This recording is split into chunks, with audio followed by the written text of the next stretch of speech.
The Himalayas are not just mountains, they are a world unto themselves. Imagine, if you will, a place where the very crust of our planet, in a colossal, slow-motion collision, has been thrust upwards to scrape the heavens. This is a realm born from immense geological forces, a line of jagged teeth on the horizon that separates nations and cultures. But you know, it is so much more than rock and ice. It is a spiritual sanctuary, a place where gods are said to reside on snow-dusted peaks and where whispers of ancient wisdom are carried on the wind. Here, survival is an art form, a daily dance with the elements that has shaped the most resilient of people and creatures. It's a world that truly tests the limits of what is possible. This great mountain range is, in essence, a living, breathing entity. Its story begins millions of years ago, a tale of continents crashing together with unimaginable power. The result is this breathtaking chain of peaks, the highest on Earth, stretching across Asia like a magnificent rugged spine. From the legendary summit of Mount Everest to the countless unnamed spires, each one tells a part of this geological epic. These mountains are not static. They are still growing, inch by inch, year by year, reminding us that the forces that created them are very much still at work. They are the architects of the climate, the source of great rivers, and the silent guardians of a world quite beyond our everyday imagination. Spirituality is woven into the very fabric of these mountains. For countless generations, these peaks have been seen as sacred. They are the abode of deities in Hindu belief, the destination for Buddhist pilgrims seeking enlightenment, and the home of animist spirits who dwell in rocks, rivers, and ancient trees. Monasteries cling to sheer cliff faces as if placed there by a divine hand, their prayer flags sending colorful blessings into the crisp, thin air. This profound connection between the land and the soul defines life here. The mountains are not something to be conquered, but something to be revered, a source of both immense power and deep spiritual peace. And then there is the human story, a testament to extraordinary endurance. In this vertical world of extreme altitudes and unforgiving weather, people have carved out lives against all odds. They have built homes in hidden valleys, cultivated terraces on steep slopes, and established trade routes across treacherous passes.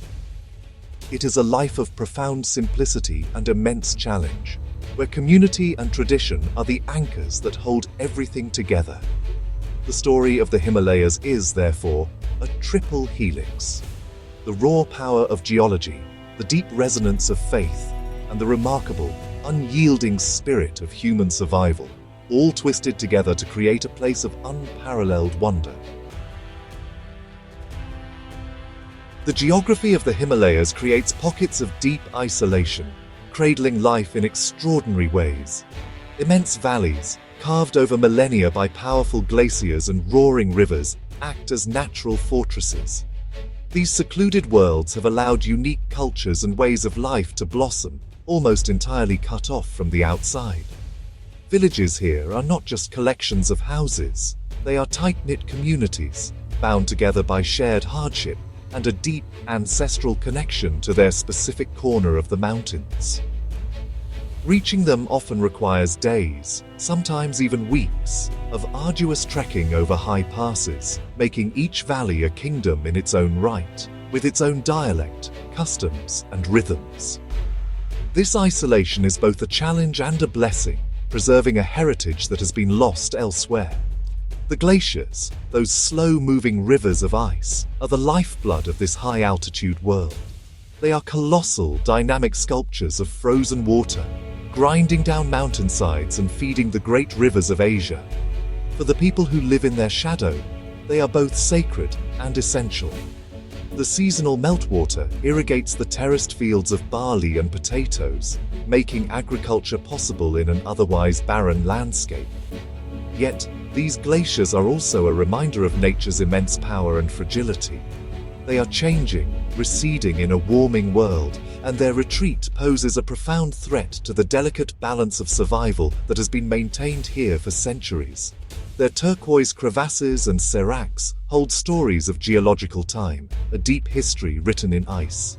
In this isolated landscape, Monasteries often stand as beacons of culture and learning.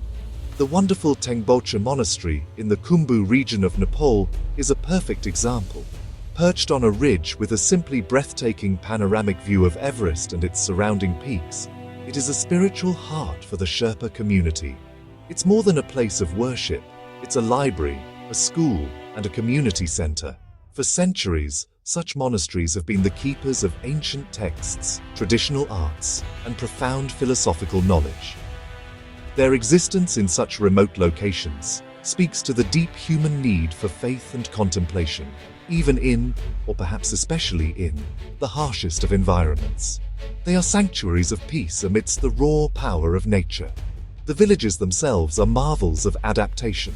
Houses are built from local stone and wood, designed to withstand heavy snows and biting winds. Their flat roofs are often used for drying crops or for social gatherings under the vast starry sky.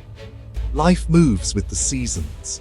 The short summers are a frantic period of planting and herding, while the long, harsh winters are a time for weaving, repairing tools, and storytelling around the fire. This cyclical existence, governed by the sun and the snow, has fostered a deep sense of patience and resilience.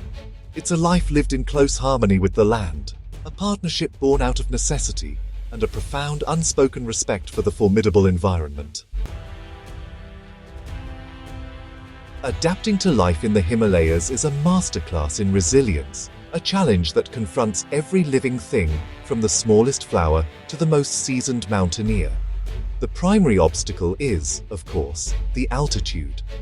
As one ascends, the very air we breathe becomes thin and starved of oxygen. The human body must undergo a remarkable transformation to cope, producing more red blood cells to carry what little oxygen is available. This process of acclimatization is slow and, honestly, it cannot be rushed. To ignore its rules is to invite altitude sickness, a debilitating and potentially fatal condition. The local peoples, like the Sherpas, have evolved over thousands of years to thrive in this low-oxygen world, possessing genetic traits that make their bodies uniquely efficient at high altitudes. The climate itself is a formidable adversary, a force of brutal extremes. The weather can change in an instant, from brilliant sunshine to a blinding blizzard within minutes. Temperatures can plummet far below freezing, and the wind, funneled through the high passes, can feel like a physical blow. Survival depends on an intimate knowledge of the weather's moods and a deep respect for its power. People build their homes with small windows and thick stone walls to conserve heat, and they dress in layers of wool and yak hair for insulation. Even the animals have adapted. The magnificent snow leopard, with its thick, smoky coat and large paws that act like snowshoes, is a perfect predator for this environment, a ghost of the mountains. The terrain presents a constant physical challenge. There are very few flat surfaces in the Himalayas. Life is lived on a vertical plane, a world of steep inclines, treacherous scree slopes, and narrow ledges. Every journey, whether to the next village, to pasture, or to a sacred lake, is a trek. The people and their animals have developed incredible strength and balance. Yaks, the iconic beasts of burden of the high Himalayas, are perfectly suited to this landscape. Their powerful bodies and sure-footed agility allow them to carry heavy loads across terrain that would be impassable for other animals. They are the engines of trade and transport, the lifeline that connects these remote communities. Nature itself has performed its own miracles of adaptation. In the brief summer window, the alpine meadows burst into a riot of color, with tiny, resilient flowers blooming close to the ground to escape the wind. Plants like the Himalayan blue poppy and the edelweiss have found ways to survive in the thin soil and intense ultraviolet radiation. They grow slowly, hoarding their energy for the short flowering season. This tenacity is a mirror of the human spirit here. Both people and nature have learned not just to endure the extremes, but to find a way to flourish within them, creating a delicate and beautiful ecosystem defined by its incredible strength and fortitude. Time seems to move differently in the Himalayas. It's measured not in minutes and hours, but in the slow turning of prayer wheels, the changing of seasons, and the patient erosion of mountains. This is a land where ancient traditions are not relics of the past, but are the very pulse of daily life. A journey here is often a pilgrimage, whether to a holy mountain, a sacred lake, or a grand palace that seems to touch the sky. One such sacred giant is Amne Mashin in eastern Tibet, a peak revered by the Golok people as a protector deity. Circumambulating this mountain, a trek that takes weeks, is a profound act of devotion, a physical and spiritual journey believed to cleanse karma and bring blessings. Another pilgrimage, of a more modern kind, leads to the foot of the world's highest mountain, Everest Base Camp. Here, at over 5,300 meters, a temporary city of colorful tents springs up each climbing season. It's a place of palpable ambition and nervous energy, where mountaineers from around the globe prepare for the ultimate challenge. Yet, even here, spirituality is present. The Sherpas will not attempt the climb without a puja ceremony, a ritual to ask the mountain goddess Chomolungma for safe passage. It's a powerful reminder that even in the pursuit of extreme sport, the ancient reverence for the mountain spirit endures, a blend of modern aspiration and timeless respect. Further into the heart of Tibet lies the city of Lhasa, and its crowning jewel, the Potala Palace. This immense, awe-inspiring structure was the winter residence of the Dalai Lamas for centuries. It is an architectural marvel, a fortress, palace, and monastery all in one, rising 13 stories from the valley floor. To walk through its labyrinthine corridors, past magnificent chapels filled with golden statues and ancient murals, is to step back in time. The air is thick with the scent of yak butter lamps and incense. The Potala Palace is more than a building.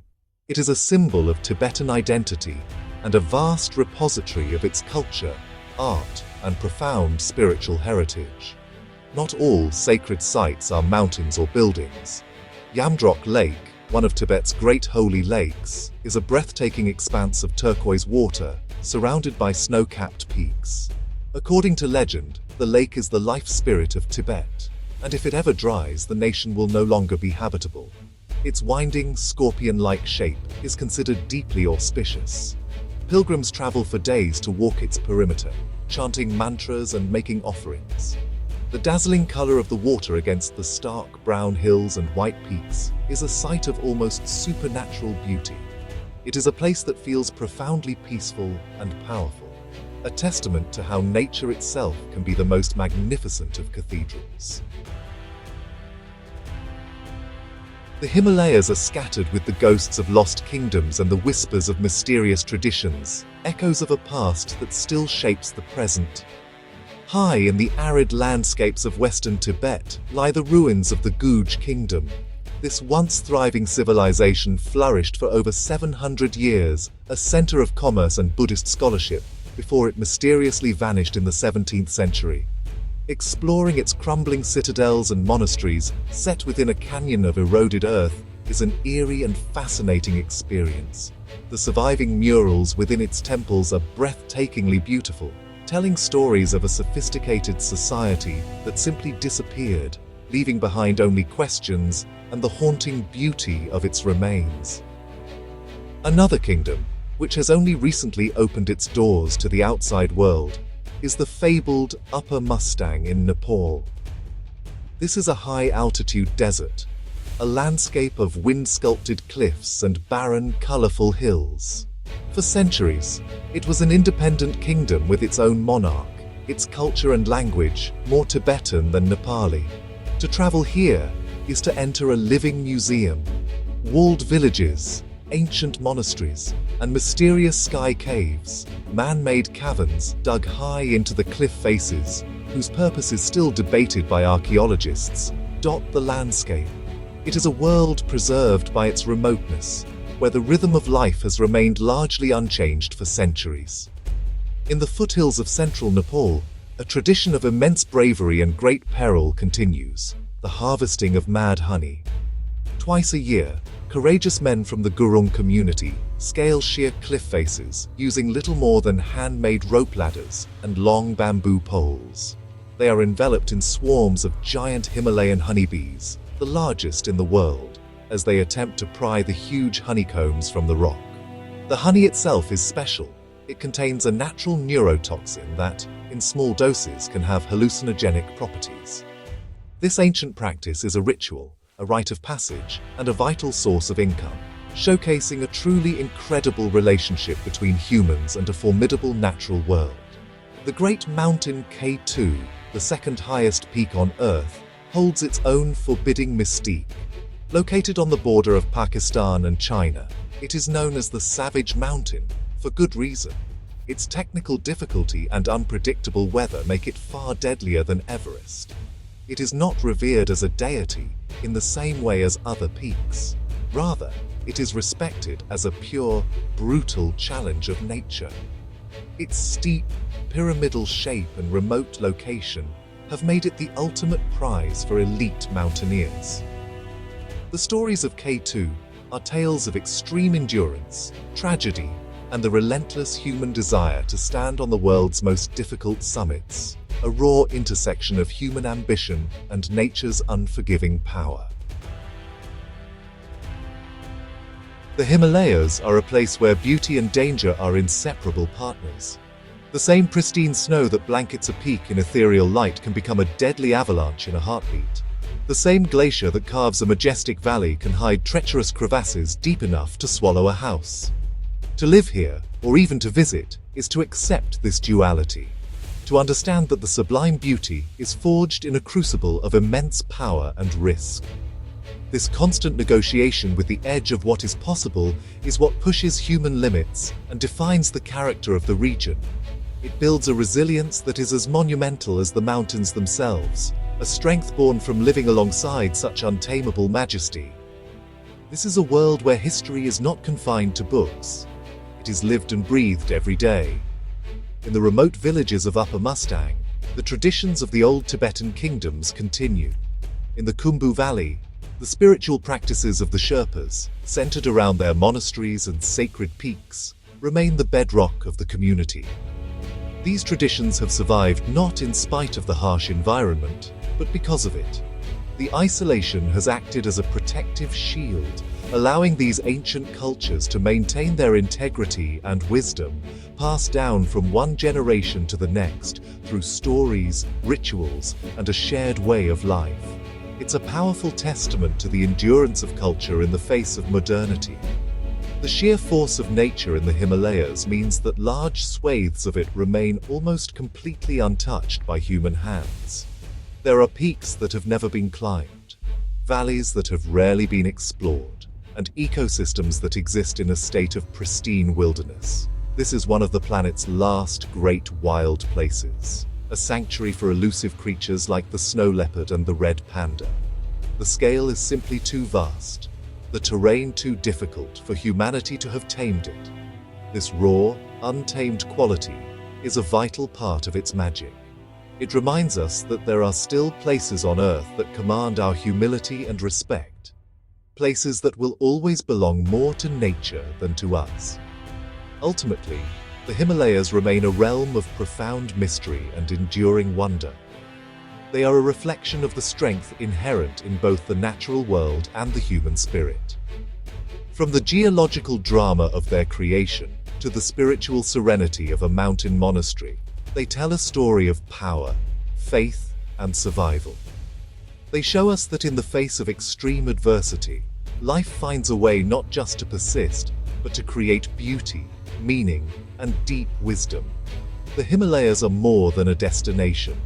They are a journey into the heart of what it means to be resilient, to be reverent, and to be truly, breathtakingly alive.